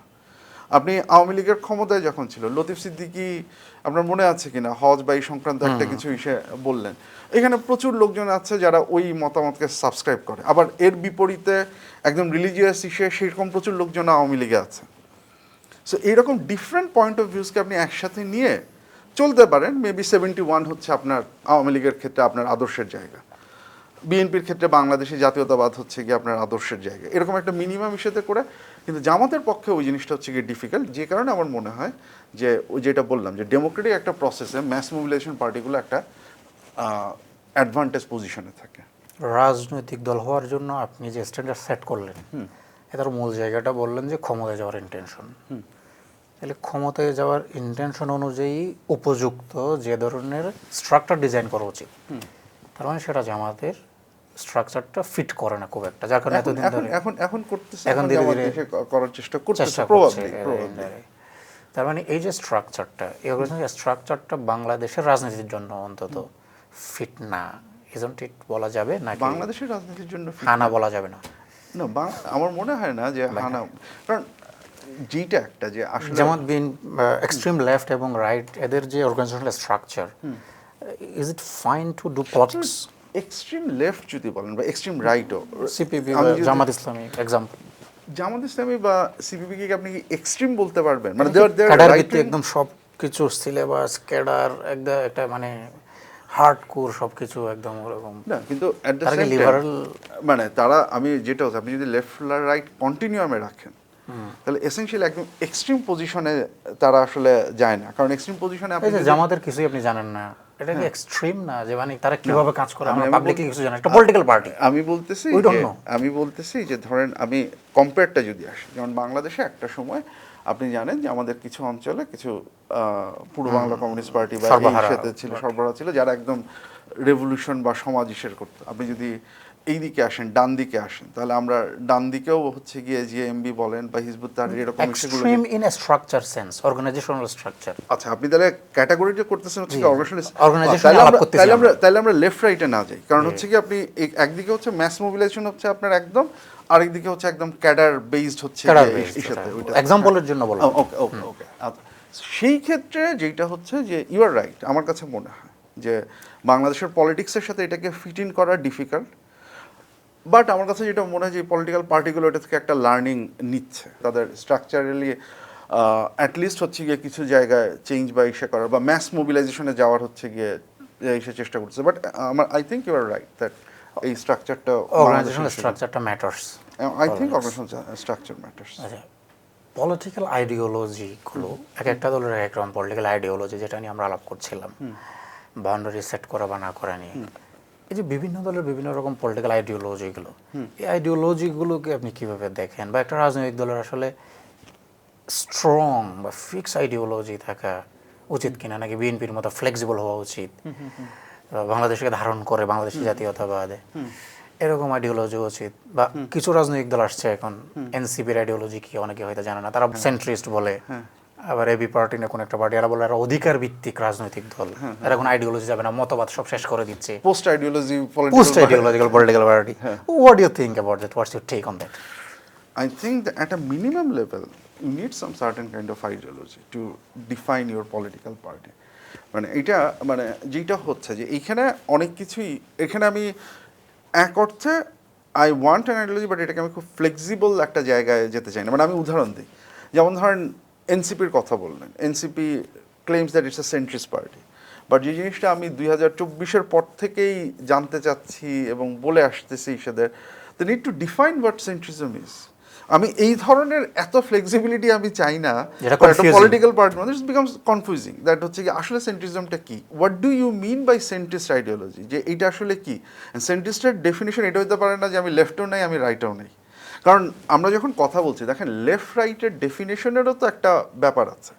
যেমন আমি যখন লেফট রাইট বলি, personally I think from liberal to conservative এই স্পেকট্রামে। অনেকেই এইটাকে চিন্তা করবেন যে লেফট হচ্ছে communist political party and then right হচ্ছে গিয়ে আপনার রিলিজিয়াস ইস্যুতে, ওইভাবে হচ্ছে গিয়ে চিন্তা করবেন। সো আপনি যখন বলতেছেন সেন্ট্রিস্ট, আপনি আসলে কোন জায়গাটায় দাঁড়িয়ে আছেন, কোন ইস্যুতে ইস্যু বলতেছেন। And I think there are some certain point, যেমন আমি যেটা বলতেছিলাম যে at least on a certain level of individual rights, you are right absolutely that individual rights এর চরম সীমা পর্যন্ত আমরা এগ্রি করতে পারবো না। So there are some certain thing, যেন আমরা মত প্রকাশের স্বাধীনতার কথা বলতেছি, but of course there is a no harm প্রিন্সিপালের ব্যাপার আছে যে আপনি, হ্যাঁ, এটা একটা সার্টেন আর এই কন্ডিশনটা স্টেট বা কমিউনিটি দীর্ঘ ডিসকাশনের মাধ্যমে সেট করে। এটা একদিনে সেট হবে না, এটা একটা ইস্যুর মাধ্যমে সেট হবে, but there will be some certain understanding. কনস্টিটিউশনে আছে এটা, রেস্ট্রিকশন আছে, কনস্টিটিউশনে আছে হচ্ছে গিয়ে ওই যে কি জানি কথাটা, সাবজেক্ট টু যুক্তিসঙ্গত বিধিনিষেধ সাপেক্ষে। পার্ট 3 তে ফান্ডামেন্টাল রাইটস এর এই যুক্তিসঙ্গত বিধিনিষেধের তো আবার একটা ডেফিনিশন লাগে, পলিটিক্যালি অনেকভাবে মিসইউজ হয়। হ্যাঁ, এটাকে অনেকভাবে ডিফাইন করার ব্যাপার আছে। বাট আমি তো মনে করি যে অ্যাটলিস্ট মিনিমাল যেটা, যে আপনি আমার অনুভূতি আহত করলেন, কথার কথা, আপনি রিলিজিয়াস ইস্যু করলেন, whatever it is you do, but at least I can't kill you. আপনার জীবনের অধিকারটা, যেহেতু এটা আমি দেই নাই, আপনার জীবনের ইস্যু তো আমি না, অ্যাটলিস্ট এই লেভেল পর্যন্ত আপনাকে তো একটা এগ্রিমেন্টে আসতে হবে। স্টেটের তো রেসপন্সিবিলিটি একটা। আমি যদি এখন আপনার অনেক কথা, আপনি খুব বাজে কথা বলছেন, প্রচণ্ড বাজে কথা বলছেন, আমার অনুভূতি হিসেবে একদম সব শেষ হয়ে গেছে, বাট দ্য কোয়েশ্চেন ইজ, এবং এটার জন্য যদি কোনো আইনগত ব্যবস্থা নিতে হয়, আপনাকে যদি স্টেট বা কমিউনিটি কোনো শাস্তি দিতে চায়, কোনো ব্যবস্থা নিতে চায়, দ্যাটস ফাইন, সেটা স্টেটের সাথে করবে। অ্যাটলিস্ট আপনার লাইফের যে অধিকারটা, এইটুক পর্যন্ত তো আমাদের এগ্রিমেন্টে আসতে হবে, এইটুক তো আমাদের দিতে হবে। সো এইটা হচ্ছে গিয়ে আমার পয়েন্ট। সো এখন এই যে আইডিওলজিক্যাল জায়গা থেকে এই পলিটিক্যাল পার্টিগুলো, আমি যে বলছি, I am not sure that বাংলাদেশে আসলে সত্যিকার অর্থে আইডিওলজিক্যাল পলিটিক্যাল পার্টি আপনি ডিফাইন করতে পারবেন এরকম কোনো পলিটিক্যাল পার্টি আছে কি না, আই ডোন্ট নো। কারণ বিএনপির যেটা বললাম, বিএনপি ক্যাচুয়াল পার্টি, বিএনপির লিবারেল একটা, আমি যেভাবে লিবারেল কনজারভেটিভ বিষয় বললাম সেটা একটা আছে, আবার বিএনপির একটা বড় অংশ কনজারভেটিভ ভয়েস আছে। আওয়ামী লীগ নিজেকে সেন্টার বা সেন্টার লেফট দাবি করে আসছে দীর্ঘ সময় পর্যন্ত, একটা সময় হয়তো লেফটেও লিবারেল ওই অর্থে। তো আপনি আওয়ামী লীগের পজিশন দেখেন, 90s পরে তার ইকোনমিক পলিসি রিভিশন দেখেন, দ্যাটস নট অ্যাকচুয়ালি তাদের যে অরিজিনাল অবস্থান সেটার সাথে যায়, সেটার কথা বাদ দেন। You claim that you are an liberal party. Individual রাইটসের সবচাইতে বড় ভায়োলেশন তো গত 16 বছরে হয়েছে। How can you be a liberal party when you violate individual rights? এবং এটা তো হচ্ছে কি, আমি যেটা বললাম যে এটা তো মানুষের জীবনের যে অধিকার, মিনিমাম যেইটুক লিবারেল অধিকারের ব্যাপারে আমরা সবাই মোটামুটি একমত হই যে জীবনের অধিকারটা দিতে হবে, আপনি তো সেটাও কেড়ে নিচ্ছেন। আপনি যে তারপরে ধরেন মত প্রকাশের এই জায়গাগুলো, এইটার প্রত্যেকটা ক্ষেত্রে স্টেট একটা অপারেশন চালাইছে, এবং একটা লিবারেল ফিলোসফির যে পলিটিক্যাল পার্টি সেটা মিনিমাল স্টেটে বিশ্বাস করে যে স্টেট এই ধরনের অপারেশন চালাবে না। তো আপনি তো সেটা চালাচ্ছেন, তাহলে আপনি কি আসলে আওয়ামী লীগকে at the end of the day, can you define Awami League as a centre or centre left political party from a liberal perspective? এটা কি আমরা আদৌ আসলে বলতে পারবো?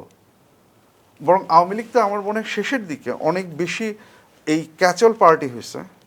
কারণ at the end of the day Awami লীগে যারা জয়েন করছে, আপনি তাদের মধ্যে কি কোনো ইডিওলজিক্যাল আইডেন্টিফাই করতে পারছেন কখনো, যে দে আর স্ট্রিক্ট লিবারেল বা স্ট্রিক্ট কনজারভেটিভ, এরকম কি শেষ পর্যন্ত আপনি আইডেন্টিফাই করতে পেরেছেন? I couldn't. প্র্যাকটিক্যালি তো আসলে আইডিওলজির সাথে অনেকেরই ম্যাচ করে না বাস্তবতার সাথে, বলে একটা করে আরেকটা, এটা রাজনীতিতে আছে। তার মানে পলিটিক্যাল আইডিওলজি দরকার আছে, আমার কাছে মনে হয় আছে অ্যাটলিস্ট একটা, মানে আই ক্যান আইডেন্টিফাই। ধরেন আপনারও নিশ্চয়ই একটা কোনো পলিটিক্যাল পার্টির প্রতি প্রেফারেন্স থাকবে, তা আপনি যখন একটা পলিটিক্যাল পার্টিকে আপনি সাপোর্ট করবেন, পলিটিক্যাল পার্টিকে আপনি আপনার পলিটিক্যাল পার্টিকে আপনি ক্ষমতায় দেখতে যেতে চান, সেটা ঠিক আছে। আইডিওলজিটা ডিফাইন করবেন আপনি, আইডিওলজি বলতে কি বোঝান? আইডিওলজি বলতে আমি এখানে যেই সেটা বোঝাচ্ছি সেটা হচ্ছে যে যে প্রিন্সিপালটার উপরে দাঁড় করিয়ে পার্টিটা তার ইকোনমিক পলিসি বলেন, তার সোশ্যাল পলিসি বলেন, রাইটস ওরিয়েন্টেড ইনক্লুসিভিটি, এই জিনিসটাকে সে ডিটারমাইন করতেছে। এখন সেইটা এটা কি আইডিওলজি নাকি এটা ভিশন সামথিং হিসেবে ডিফাইন করা যায়? ভিশন এবং আইডিওলজির মধ্যে ডিফারেন্স, পার্থক্যটা হচ্ছে ভিশন তো হচ্ছে আপনি যেটা করতে চাচ্ছেন, কিন্তু সেটার তো একটা বেসিস আছে। আইডিওলজিটা আপনাকে ফাউন্ডেশনটা দিচ্ছে। যেমন ফর ইনস্টেন্স আমি যদি উদাহরণ দিই, যে লেটসে হচ্ছে গিয়ে আপনি চান যে এসেনশিয়ালি ট্র্যাডিশন যেভাবে ডিটারমাইন করেছে নারীর অবস্থান বা এইটা, ইটস নট দ্যাট আমি, মানে আপনি অ্যাজ আ ইন্ডিভিজুয়াল ধরেন আপনি নারীর সাথে বিরোধী না, আপনি পার্সোনালি আপনি বিরোধী না, কিন্তু আপনি মনে করেন যে ট্র্যাডিশন যেটা আছে সেটাকে রেসপেক্ট করে আমার আগাতে হবে, সেটা।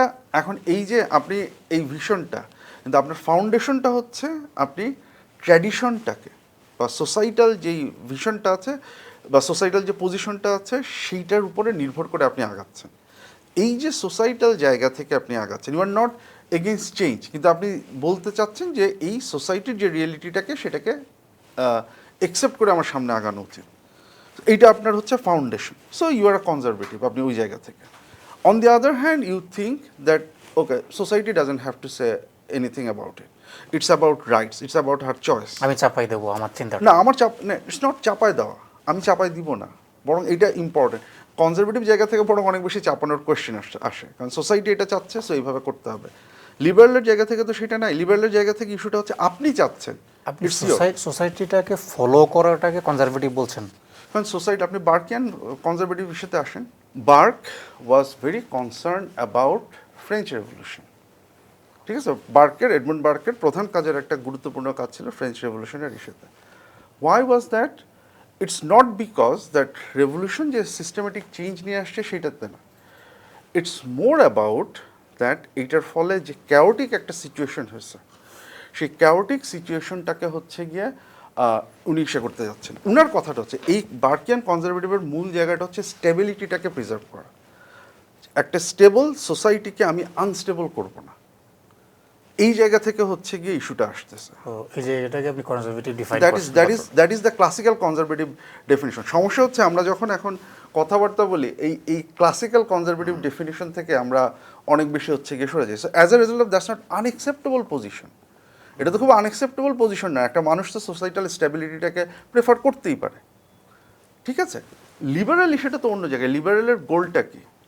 লিবারেলের গোলটা হচ্ছে গিয়ে ইন্ডিভিজুয়ালের যে রাইট সেটা স্যাক্রোসেন্ট।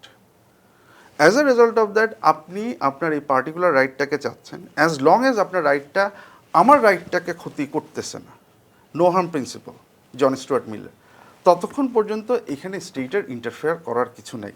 এনিওয়ে, আমরা কোন জায়গা থেকে এই কথায় আসতেছিলাম, সেটা আসলো কোন জায়গা থেকে? ও, পার্টির আইডিওলজির জায়গা। পার্টির ideology. So essentially at least individually আমি এটা জানতে চাই এইটা কেন ইম্পর্ট্যান্ট। এটা ইম্পর্ট্যান্ট হচ্ছে এই কারণে যে ইনক্লুসিভ, ধরা যাক ইনক্লুসিভ একটা সোসাইটি, এইটা তৈরি করার জন্য আমার পলিটিক্যাল পার্টি কতখানি রিস্ক নিতে রাজি। কনজারভেটিভ পার্টি একভাবে দেখবে, লিবারেল একটা পলিটিক্যাল পার্টি একভাবে দেখবে, উইচ ইজ অ্যাবসলিউটলি ফাইন। আমি and this very important to point out, আমি এখানে কোনো নর্মেটিভ জাজমেন্টে যাচ্ছি না, আমার পার্সোনাল প্রেফারেন্স আছে যেটা আমি শুরুতেই বললাম, but that is a valid argument. Burkean conservative জায়গা থেকে যে আর্গুমেন্টটা, দ্যাটস আ ভ্যালিড আর্গুমেন্ট। আমি এটা হচ্ছে পজিশনের জায়গায়। বাট অ্যাজ অ্যান ইন্ডিভিজুয়াল আমি যখন কোনো পলিটিক্যাল পার্টিকে ভোট দিব বা পছন্দ করব, আমি তো এটা জানতে চাবো যে রাইটসের জায়গায় আমার পার্টি আসলে কতখানি যেতে যাবে, ইকোনমিক ফ্রিডমের জায়গায় আমার পার্টি আসলে কতখানি যেতে যাবে, এইটার যে ফাউন্ডেশনটা সেটা তো আমার জানা দরকার। দিদির কোয়েশ্চেন যে এই যে আপনি জানতে চাইবেন, আপনি বলছেন আইডিওলজি থাকা দরকার। এখানে একটা ইস্যু হয় যে আপনার যখন আইডিওলজি থাকে তখন আপনি অন্ধ বিশ্বাসী হয়ে যান। আপনার দল ভুল করলেও আপনি তাকে ডিফেন্ড করেন, আপনি কোয়েশ্চেন করেন না। যেটারে ইন্ডিয়াতে অন্ধভক্ত বলে বিজেপির প্রতি, যে বিজেপি যদি খারাপ করলেও সেটাকে তারা ডিফাইন করছে। বাংলাদেশে জামাত যদি একটা খারাপ করেও কথার কথা ৭১ ইস্যুকে তারা ডিফেন্ড করছে তাদের দলের লোকজন। এই যে আইডিওলজি যাদের থাকে তারা যে অন্ধ হয়ে যায়, তারা যে কোয়েশ্চন করে না, তারা যে রাইটস দেখে না, ম্যানিফেস্টো দেখে না, এটার কারণে অনেকেই বলে যে মতবাদ বা আইডিওলজিগুলো মানুষকে অন্ধ বানিয়ে দেয়, লাইক ধর্ম বা অনেকে বলে। এই কারণে পলিটিক্যাল পার্টিগুলোর আইডিওলজি থাকাটা কতটুকু ওকে, এটা অনেক সময় প্রবলেমেটিক কিনা? পলিটিক্যাল সায়েন্সে আমরা একটা কথা বলি যে there is a term that came out, এজন্য বললাম যে আইডিওলজি না বলে ভীষণ বলবো কিনা। আচ্ছা, আইডিওলজি অন্ধ করে দেই এই জায়গাটা। মানে আমি আসতেছিলাম এই জায়গায় যে পলিটিক্যাল ইস্যুতে আমরা একটা টার্ম ইউজ করি, আমরা বলি পলিটিক্যাল ট্রাইবালিজম, ঠিক আছে? যেটা রিসেন্ট টাইমে হচ্ছে গিয়ে খুব বিষয় গেছে এবং এটা নিয়ে যারা কাজ করেছেন they made a very important distinction. Ideology is one thing, tribalistic political acceptance is another thing, different. আমি একটু উদাহরণ দিই যে there is a term called cognitive dissonance. Cognitive dissonance-টা কি? যে এটা আসলে ফেস্টিঙ্গারের একটা ইস্যু থেকে, যে ফেস্টিঙ্গার একবার যেটা করছেন ইউএসএতে, মাঝখানে একজন ওই ফলস প্রফেট টাইপের লোকজন আসে না, সো হি কেম অ্যান্ড তার লোকজন হচ্ছে গিয়ে তারা ডিসিশন নিছে, অনেক হিসাব টিসাব করে তারা দেখছে যে খুব সম্ভবত ৮০ সালে, আমি সালটা ভুলে গেছি, এত তারিখে পৃথিবী ধ্বংস হয়ে যাবে।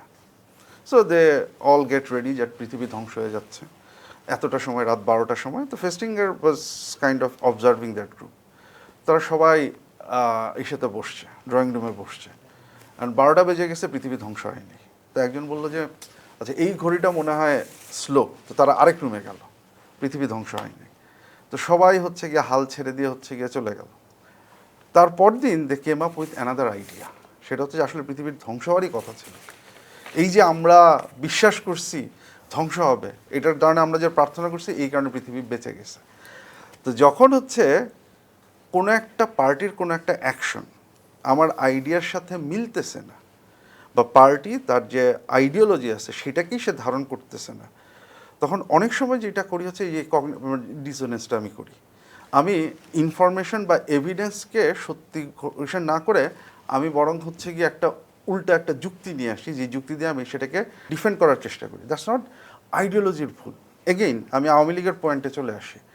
আওয়ামী লীগকে গত 16 বছর যারা সাপোর্ট দিয়ে গেছেন কনসেন্ট অ্যান্ড ইস্যুতে, আমরা এখন অনেককেই হচ্ছে এই লিবারেল, আরও they use a lot of derogatory word, সেটা দিয়ে ইস্যু করার চেষ্টা করে। বাট দ্য থিং ইজ, যারা সাপোর্ট করছেন, to be very honest with you, তারা কিন্তু আওয়ামী লীগ সকল লিবারেল ভ্যালুজ ভায়োলেট করার পরেও সেটাকে জাস্টিফাই করছেন। কোনো লিবারেল ভ্যালু এইটা বলে না যে অন্য কোনো একটা পলিটিক্যাল পার্টি যার সাথে আপনার আইডিওলজি ডিফারেন্ট, তাকে আপনি যে কোনো সময় স্টেট যে কোনো সময় তাকে তুলে নিয়ে গ্রেফতার করে তার বিরুদ্ধে অত্যাচার চালাতে পারে। এইটা কোনো ধরনের, বরং লিবারেলস আর দ্য ওয়ান যারা এইটাকে নিয়ে এসে করেছেন। কিন্তু আপনি বাংলাদেশের আওয়ামী লীগ সাপোর্টেড যে লিবারেল ছিলেন, তারা হচ্ছে গিয়ে সেটাকে ডিফেন্ড করে গেছেন। এখন সেই ডিফেন্ডটা কি আইডিওলজিক্যাল ডিফেন্স? না, সেটা হচ্ছে কগনিটিভ ডিসোনেন্স। আমি জানি যে আমার পার্টি ভুল করতেছে, আই স্টিল সাপোর্ট দ্যাট। একই কথা সুসংহত জামাতের ক্ষেত্রে, কারণ জামাত যদি রিলিজিয়ন বেসড ইস্যুতে যায়, জামাতের অ্যাক্টিভিটিস যেইটা বা জামাতের হচ্ছে গিয়ে যে কাজগুলো আমরা হচ্ছে গিয়ে দেখি, আইডিওলজি কন্ট্রিবিউট করে কিনা কগনিটিভ ডিসোনেন্স? আমার কাছে মনে হয় না। মানে I need to do a lot of study, কিন্তু এখন পর্যন্ত আমি যে স্টাডিগুলো দেখেছি, যে পলিটিক্যাল ট্রাইবালিজমের যে উদ্ভবটা দেখেছি, সেটা বরং এই জায়গাটাতে আসতেছে যে আমার পার্টি তার পজিশন থেকে সরে যাচ্ছে, বাট আই স্টিল এইটাকে হচ্ছে গিয়ে ডিফেন্ড করতেছি। কারণ এটা আসে একটা আস ভার্সেস দেম, মানে আপনি যেহেতু আমার বিরুদ্ধে বা আমার সাথে মিলতেছেন, আপনি আমার শত্রু। সো আমার শত্রুকে আমি কখনোই অ্যাকসেপ্ট করব না, তার জন্য দরকার হইলে আমি আমার ভুলটাকে জাস্টিফাই করব। This is a different thing, এটা একটা ডিফারেন্ট জায়গা থেকে সেটা আসে। এইটা আসে হচ্ছে গিয়ে মানে এই আইডিওলজিক্যাল জায়গা থেকে, এটা বরং পার্টি লয়্যালটির কোয়েশ্চেনে চলে আসে। ইটস নট অ্যাবাউট আইডিওলজির জায়গা থেকে, এটা হচ্ছে পার্টির প্রতি লয়্যালটি, পার্টিজান লয়্যালটির জায়গা। সেটা ধরেন হচ্ছে পার্টিজান লয়্যালটিটা কোত্থেকে আসে? পার্টিজান লয়্যালটি আসে হচ্ছে অনেক সময় ইমোশনাল অ্যাটাচমেন্ট থেকে। Connected to the ideology? কিসের ভিত্তিতে ইমোশনটা আসে? ধরেন কথার কথা, এখনো যারা আগের প্রাইম মিনিস্টারের প্রতি তাদের লয়্যালটি, অ্যাবসলিউট লয়্যালটি দেখায় যাচ্ছে and trying to justify everything, সেটা কি আইডিওলজি থেকে আসতেছে? না তো।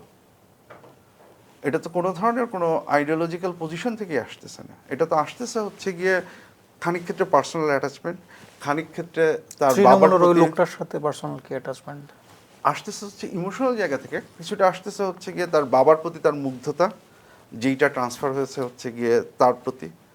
কিছু এসেছে হচ্ছে গিয়ে তার কোনো একটা স্টেটমেন্ট, যেমন প্রত্যেকটা অথরিটেরিয়ান গভর্নমেন্ট, আপনি যদি মনে থাকে একটা পর্যায়ে নিজেকে একটা কাল্ট ফিগার হিসেবে তৈরি করেন, তাই না? আমরা এটা অন্যান্য দেশগুলোর ক্ষেত্রেও দেখছি। একই সময় আমরা তো গত 15-16 বছরে আগে যিনি প্রাইম মিনিস্টার ছিলেন, তার নামে তো অনেক স্টোরিও আমরা, তিনি কত সাধারণ, তিনি কী করেন, সেগুলো তো একটা মানে ইমোশনাল অ্যাটাচমেন্ট হচ্ছে গিয়ে তৈরি করে অনেক ক্ষেত্রে। আবার কিছু র্যাশনাল কারণ থেকেও আসতে পারে, যে আই থিঙ্ক দ্যাট আওয়ামী লীগই আমাকে প্রোটেক্ট করার জন্য সবচাইতে বেটার পলিটিক্যাল পার্টি, সেই জায়গা থেকে আসতে পারে। So as a result of that I don't necessarily think that এই জায়গাটা, বরং এটা যখন হচ্ছে গিয়ে আমি ওই কী বলে এটাকে, আমি যখন হচ্ছে গিয়ে এই অ্যাবসলিউট পার্টিজান ট্রাইবালিজমের দিকে হচ্ছে গিয়ে চলে যাই। There was an interesting study 2000। এটার ক্ষেত্রে আইডিওলজির কোনো কন্ট্রিবিউশন নাই বলতেছেন, যারা অন্ধভক্ত হয়ে যায়? আমি দেখি, অন্ধবিশ্বাসী। বরং আমি দেখি হচ্ছে যে তার যে আইডিওলজিক্যাল পজিশন, বরং সে সেটার সাথে বিট্রে করে এবং আইডিওলজিটাকে মিসইউজ করে বোঝানো হয় সামথিং। সো শেষ করব দুটি ছোট ছোট প্রশ্ন করে। একটা প্রশ্ন হলো পলিটিক্যাল প্রোগ্রাম নিয়ে। রাজনৈতিক দলগুলো তাদের যে কর্মসূচি নেই, সেই কর্মসূচিগুলো কতটুকু আসলে ইফেক্টিভ বা কতটুকু প্রপারলি তারা ডিজাইন করে, কতটুকু জনসম্মত বা গণমুখী হয়? কারণ আমরা দেখি বাংলাদেশ পার্সপেক্টিভে, আপনি গ্লোবালি কম্পেয়ার করতে পারেন, ইটস আপ টু ইউ। যেমন বিএনপি 17 বছর ধরে অনেকেই বলেন যে জনগণের জন্য কোনো আন্দোলন করে নাই। তারা খালেদা জিয়াকে মুক্ত করতে অথবা নিজেদের ক্ষমতায় যাওয়ার জন্য আন্দোলন করছে, নির্বাচনের জন্য। তারা মানুষের দ্রব্যমূল্যের ঊর্ধ্বগতি নিয়ে হয়তো 1-2টা ছোটোখাটো করছে, কিন্তু বেসিক্যালি জনবান্ধব সম্পৃক্ত আন্দোলন তারা করে নাই এবং সে কারণে সরকারকে পতন ঘটাইতে পারে নাই। একইভাবে অন্যান্য রাজনৈতিক দলগুলোর ক্ষেত্রেও যদি বলি, আমাদের দেশের রাজনৈতিক দলগুলো যে ধরনের পলিটিক্যাল প্রোগ্রাম নেই, ডিজাইন করে পলিটিক্যাল সায়েন্সের দৃষ্টিভঙ্গি থেকে, বা ক্ষমতায় যাওয়ার যে সংজ্ঞা আপনি দিলেন, ক্ষমতায় যাওয়ার ক্ষেত্রে তাদের এই পলিটিক্যাল প্রোগ্রামগুলো কতটুকু আসলে ইফেক্টিভ? এটা খুব ভালো প্রশ্ন, একদম যে আমি যে একদম অনেস্ট আনসার দিতে স্ট্র্যাটেজিক জায়গা থেকে। হ্যাঁ, মানে আমি যে খুব অনেস্ট আনসার দিতে পারবো সেইটা না, কারণ এটার জন্য যে ধরনের কাজ দরকার আমাদের প্রেক্ষাপটে আসলে নাই, and you probably know that Yeah. আমরা ইসে করিনি। সো আমি অনেক বেশি আইডিয়া কেন্দ্রিক হচ্ছে গিয়ে সেটা দিচ্ছি। টু বি ভেরি অনেস্ট, একটা তো হচ্ছে রেগুলার সময়ে, হ্যাঁ, আমি এটা সামান্য ইম্প্যাক্ট দেখি, একদমই দেখবো না আমি সেটা বলি না, সামান্য দেখি, কিন্তু মোটা দাগে এইটা তার মানে ক্ষমতায় যাওয়া বা হচ্ছে গিয়ে পার্টির ইসেকে যে খুব বেশি এফেক্ট করেছে সেটা আমার মনে হয় না। বরং এইটার আরেকটা ডাইমেনশন আছে, সেটা নিয়ে একটু পরে আসতেছে। আচ্ছা, মোটামুটি কোন জায়গাটাতে যে মানে আপনি যখন পলিটিক্যাল পার্টি, আপনাকে তো অ্যাটলিস্ট একটা শো ডাউন করতে হয় বা একটু দেখাতে হয় যে you have a lot of people with you. ওই জায়গা থেকে মোবিলাইজেশনগুলো ইউজফুল, যে আপনাকে অ্যাটলিস্ট হচ্ছে গিয়ে পরিচিত করে বা ইসে করে, বা অ্যাট দ্য সেম টাইম আপনার যেই কোর পলিটিক্যাল পিপল যারা আছে তারা পার্টির সাথে একটা অ্যাটাচমেন্ট হচ্ছে গিয়ে সেই জায়গাটা হচ্ছে পার্টির গিয়ে লোকগুলো, feel করে। ক্যাডারগুলো, হ্যাঁ, হ্যাঁ। বা ওই যে যেটা বললেন আপনি যে বিএনপির এগেনস্টে যে অভিযোগটা, ওটা তো কিছুই করেনি, এই অভিযোগটা থেকে আপনাকে মুক্তি দেয়। এর বেশি যে আমি খুব বেশি এর বাইরে যে খুব একটা কিছু আমি এটার ভূমিকা দেখি সেইটা না। কারণ এটা কারণটা হচ্ছে যে এই যে ম্যাস পার্টি, আপনি বড় ইস্যুগুলো যখন করেন আপনার তো প্রচুর লোকজনকে নিয়ে আসতে হয়। এই লোকজনকে আপনি কোথা থেকে নিয়ে আসেন? এরা কি যেমন ক্যাডার বেস পলিটিক্যাল পার্টির ক্ষেত্রে এইটা একটা সুবিধা যে তাদের তাদের reserve লয়াল force থাকে, স্ট্রাকচার loyal। আছে, ওদেরকে হচ্ছে কি তারা নিয়ে আসতেছে। ম্যাস মোবিলাইজেশনের ক্ষেত্রে তো সেই জিনিসটা নেই। আমরা যেটাকে বলি যে মোবিলাইজেশনের ক্ষেত্রে আমরা একটা টার্ম ইউজ করি যে কালেকটিভ অ্যাকশন প্রবলেম। আমাকে তো ধরেন আমি একটা দলের সদস্য, কিন্তু আমি রাস্তায় নামবো, এখন আমার ইনকাম আছে, আমার কাজ আছে, আমি ওইটা ফালায়া কেন নামবো? আমার তো একটা কিছু ইনসেন্টিভ লাগবে। এখন ক্যাডার বেস পলিটিক্যাল পার্টির ক্ষেত্রে ইনসেন্টিভের কিছু নেই, ডিসিপ্লিন আসছে, আপনারা যাইতে হবে। বাকিদের ক্ষেত্রে এটা এটা কোত্থেকে আসবে? আমি আপনি তো যাব না, আনলেস অ্যান্ড এখানে একটা ইস্যু থাকে যে আইডিওলজিক্যাল কমিটমেন্ট যদি খুব স্ট্রং থাকে তাহলে হয়তো আপনি একটা দুইটাতে যেতে পারেন। তো বাকিদের আপনি কোথা থেকে নিয়ে আসেন? সেটা ফাইন্যান্সের সাথে যুক্ত, এবং এইটা হচ্ছে কি পার্টির ফাইন্যান্সের একটা গুরুত্বপূর্ণ জায়গা হচ্ছে এইটা, যে আপনি একটা মিছিলের জন্য 10,000 লোক লাগবে, আপনি কোনো একটা জেলার বা উপজেলার কাউকে দায়িত্ব দিয়ে দিলেন, উনি ওই জেলার বা উপজেলার যারা ব্যবসায়ী আছেন তাদের কাছ থেকে চাঁদা নিলেন, সেটা দিয়ে উনি মানুষজন সংগ্রহ করলেন, সেটার একটা হিসাবে হয়তো পার্টি ফান্ডে গেল, আপনার নিজের কাছে বড় অংশটা থাকলো। সো এটা হচ্ছে আপনার টাকা উপার্জনের একটা হাব। এই লোকগুলোকে আপনি নিয়ে আসলেন, তাদেরকে একটু খাওয়া দাওয়া দিলেন, অ্যান্ড দেন হচ্ছে গিয়ে দে গো ব্যাক। এইটা ছাড়া এই পলিটিক্যাল প্রোগ্রামগুলো, যেইটা পলিটিক্যাল প্রোগ্রাম কিন্তু দুইভাবে পার্টির জন্য ইস্যু করে। একটা তো হচ্ছে আমি বললাম যে এই মোবিলাইজেশন ক্ষেত্রে, আবার অনেক সময় আপনার মনে আছে যেটা আওয়ামী লীগ করেছে, এখন বিএনপি এখনও বোধহয় শুরু করেনি, যে বড় বড় ইভেন্টগুলো আমরা এর আগে বঙ্গবন্ধুর জন্মদিবস, তারপরে হচ্ছে গিয়ে বিভিন্ন দিবসগুলো কেন্দ্র করে বড় অনুষ্ঠান দেখছি। এই অনুষ্ঠানগুলোর টাকা কোত্থেকে আসে? যখন পার্টি অর্গানাইজ করে তারা তো বড় বড় যে ব্যবসায়িক কংগ্লোমারেট আছে তাদেরকে বলে হচ্ছে গিয়ে টাকা দিতে। অনেক সময় ব্যবসায়িক গ্রুপগুলো নিজের আগ্রহী দেয়, কারণ তারা একটা কানেকশন হচ্ছে গিয়ে বিল করার চেষ্টা করে। সো এই যে প্রোগ্রামগুলো, এইটা হচ্ছে গিয়ে আমার কাছে মনে হয় যে পলিটিক্যাল পার্টির টাকা উপার্জনের একটা জায়গা। আপনার হচ্ছে গিয়ে কিছু ক্ষেত্রে মোবিলাইজেশন করতেছি সেটা দেখানোর একটা জায়গা, কিন্তু আপনি যদি ওই যে ভোটে যাওয়া বা হচ্ছে ম্যাস মোবিলাইজেশন পার্টি জনগণের কাছে অ্যাপিল তৈরি করা, সেই জায়গাটাতে এটা খুব একটা কাজ করতেছে বলে আমি এখন পর্যন্ত খুব বড় এভিডেন্স আমি হচ্ছে গিয়ে দেখিনি। কারণ আপনি যদি ধরেন এখন আওয়ামী লীগকে আপনি অ্যালাউ করেন, সে একটা মোবিলাইজ করেন, আপনি কিন্তু আওয়ামী লীগকেও দেখবেন একটা বিশাল মোবিলাইজ সে করতে পারবে, বিশাল লোকজন হচ্ছে গিয়ে সে নিয়ে আসতে পারবে। The fact that will eventually translate into voting, সেইটা কতখানি হবে আমার ডাউট আছে। এই যে স্ট্র্যাটেজিক্যালি প্রোগ্রামগুলো ডিজাইন করতে না পারা, কেন করে না বা কেন পারে না? এদের কেউ এক্সপার্ট না থাকা বা ওদের ওই কী কারণে তারা আসলে প্রোগ্রাম তো করছে, টাকাও ইনভেস্ট করছে, শ্রমও দিচ্ছে, কিন্তু জিনিসটাকে তারা এমনভাবে কেন করছে না যাতে সারা তো পলিটিক্যাল পার্টি তারা নিশ্চয়ই চাই ভোট বাড়ুক, নিশ্চয়ই ক্ষমতায় যেতে চাই, নিশ্চয়ই বেটা কিছু করতে চাই, কিন্তু আমরা প্রোগ্রামগুলো অ্যানালাইসিস করলে দেখি এটা ম্যাচ করে না তাদের সাথে, বা জনসম্পৃক্ত হয় না, জনবান্ধব হয় না। এটা বিএনপির কেসটা একদম টেক্সট বুক এক্সাম্পল। তাহলে এই যে স্ট্র্যাটেজিক্যালি প্রোগ্রামগুলো ডিজাইন করতে না পারা, এটা কেন? কি রিসার্চের অভাবে বা কি কারণে, কি কেন? আমার মনে হয় যে বাংলাদেশের পলিটিক্যাল পার্টির এই পলিটিক্যাল স্ট্র্যাটেজিটা আসলে কি জিনিস, এটা কেন দরকার, এইটা নিয়ে একটা বড় ধরনের গ্যাপ আছে এইটা বোঝার। যেমন ধরেন আপনি ইউএসের দিকে দেখেন, আমি ইউএসএরটা ভালো জানি বলে বলছি, আমি শিওর দ্যাট অন্যান্য দেশে আছে, they have a lot of election. ওদের তো কংগ্রেসের ইলেকশন প্রতি 2 বছর পর পর হয়, সিনেটের, বাট সিনেটও যেটা 6 বছর পর পর হয়, সিনেটের কিন্তু তার ইলেকটোরাল ক্যাম্পেইন শুরু করেন তিনি জিতলেন তার পর দিন থেকে। মানে আমি পরের ইলেকশনে কিভাবে জিতে আসবো, আমার কি কি করা লাগবে, এই স্ট্র্যাটেজিটা ডিটারমাইন করাটা কিন্তু শুরু হয় হচ্ছে গিয়ে ঠিক তার পর দিন থেকে। ডেমোক্রেট বা রিপাবলিকান দুই দলের দিকেই তাকান, তাদের কিন্তু হচ্ছে গিয়ে দীর্ঘ প্ল্যান থাকে যে আমার 435টা আসন, এই আসনে কে দাঁড়াবে, এই আসনে হচ্ছে গিয়ে দাঁড়ানোর মতো আমার লোক নেই, তাহলে আগামী আমার হাতে 2 বছর সময় আছে, আমার এখানে লোক তৈরি করতে হবে, মানুষজনের কাছে পৌঁছতে হবে, এখানে আমার সিনেট ক্যান্ডিডেট নাই, আমার এখানে ক্যান্ডিডেট তৈরি করতে হবে।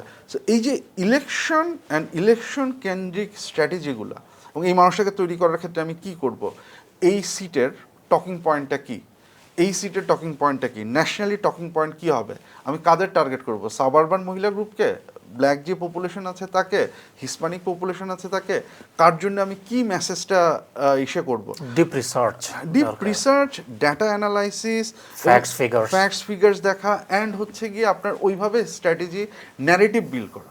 এবং দেখেন এই পার্টিকুলার একটা মিডিয়া স্ট্র্যাটেজিও থাকে, কিন্তু আপনি মিডিয়া স্ট্র্যাটেজি ঠিক করেন, আপনি আবার হচ্ছে গিয়ে দেখবেন যে হচ্ছে গিয়ে যেগুলোকে আমরা বলি ব্যাটল গ্রাউন্ড স্টেট, যেটা ইউএসের ক্ষেত্রে, সেখানে প্রচুর পরিমাণে অ্যাডভার্টাইজমেন্ট কেনা, অ্যাড কেনা, ক্যাম্পেইন হিসেবে সব কিছু।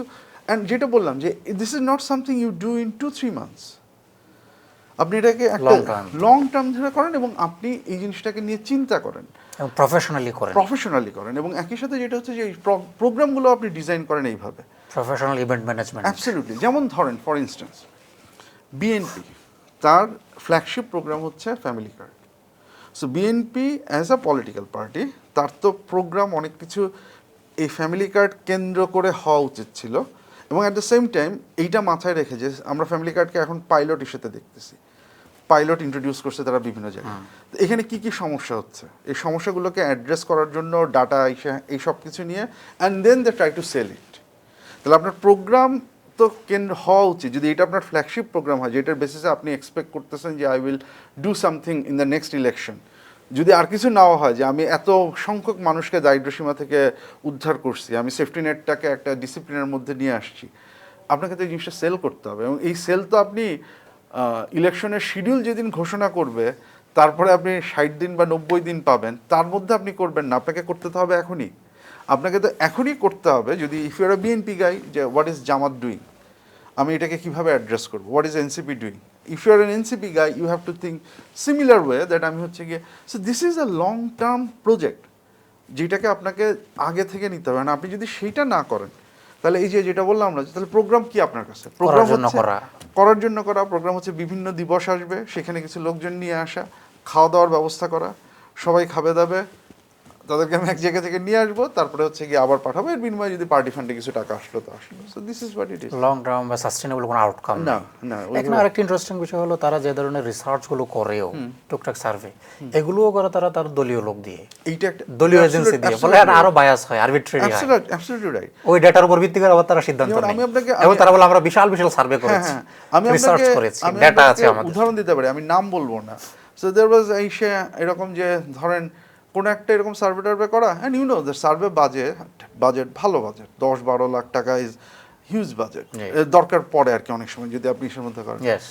সো এই বাজেট যখন হচ্ছে কি একজন দেখছেন, হি সেড এটা তো আমি 2 লাখ টাকায় করতে পারি, যে আমার দলের লোকজন আছে তাকে পাঠিয়ে দিব, সে নিয়ে আসবে। উনি 2 লাখ টাকায় করলেন, দলের লোকজনই নিয়ে আসছে, বাট ইউ নো দ্যাট এটা তো একটা প্রসেস, প্রফেশনাল ব্যাপার, ইনুমিনেটর আইডেন্টিফাই করা, ট্রেনিং দেওয়া, কোন কোয়েশ্চেনটাকে কিভাবে করা, কোন কোয়েশ্চেনটাকে ডিজাইন করা, সেটা ইসে করা। So as a result of that আপনি তো মানে ভুল করতেছেন। আপনি যখন চাচ্ছেন আপনি এবং দাবি করতেছেন আমি প্রফেশনাল হচ্ছি, তখন তো আপনি আসলে প্রফেশনাল হচ্ছেন, আপনি ভুলভাবে কাজটা করতেছেন, বায়াসনেস থেকে যে মানে কাজটা করছে কিন্তু আসলে কোনো কাজে আসছে না। ওকে, লাস্ট কোয়েশ্চেন, যে ফাইন্যান্সিয়াল মডেল, যেটা আসলে রাজনৈতিক দলগুলোর ফাইন্যান্স একটা গুরুত্বপূর্ণ ইস্যু। বাংলাদেশে এনসিপি ইদানিং ফাইন্যান্সিয়াল মডেল একটা বললো যে আমরা একটা ফাইন্যান্সিয়াল মডেল করেছি, জামাতের একটা ফাইন্যান্সিয়াল মডেল আছে, বিএনপি এক ধরনের ফাইন্যান্সিয়াল মডেলে চলে। এই যে ফাইন্যান্সিয়াল মডেলটা বাংলাদেশে নয়, শুধু এমনি পলিটিক্যাল পার্টিগুলো ফাইন্যান্সিয়াল মডেলটা, জামাতে যে ফাইন্যান্সিয়াল মডেল, এরা যেহেতু ক্যাডার ভিত্তিক, এরা চাঁদা নেই, বিএনপি ব্যবসায়ীদের কাছ থেকে চাঁদা নেই, এনসিপি হয়তো দুটাই প্লাস করে, এক একটা দলের এক এক ধরনের ফাইন্যান্সিয়াল মডেল। এই ফাইন্যান্সিয়াল মডেলটাকে আপনি কিভাবে দেখেন এবং কোনটাকে আপনি বেটার মনে করেন, বা নতুন কোনো এক্ষেত্রে আপনার সুপারিশ আছে কিনা ফাইন্যান্সিয়াল মডেলটাতে? না, বেসিক্যালি আমাদের পলিটিক্যাল পার্টি ফাইন্যান্সে তো প্রবলেম আছে। I acknowledge that. আমার এটা নিয়ে মানে দ্বিমত পোষণ করার কোনো কারণ নেই যে এখানে দেয়ার আর লট অফ ইস্যুস।